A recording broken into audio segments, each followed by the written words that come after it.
The peaceful conduct of the March 28 presidential and National Assembly elections has continued to receive accolades from within and outside the country. The chairman of the Independent National Electoral Commission, Professor Jega, however, promised an improvement in future elections. We prepare for the governorship elections and the state assembly elections on April 11. We hope that we can record even better success in terms of the organization and conduct of that election. The chairman of the Senate Committee on INEC and the chairman of the House of Representatives Committee on Electoral Matters on a visit to the commission commended Professor Jega for conducting a credible presidential and parliamentary elections.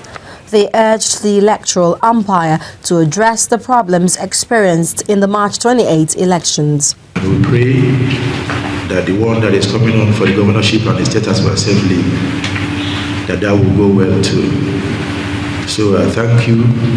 Like I said, I thank God Almighty, because I think He's the one that have handled the situation of what happened in Nigeria, because a lot of people were expecting a different thing. A lot of hiccups were noticed, especially with the card reader thing. But that is human, and nobody expects 100% perfection. As a man who truly knows his honors, Professor Jega assured his audience that the challenges experienced during the last elections are already being addressed. We will do everything possible to address some of the observed challenges in the last election.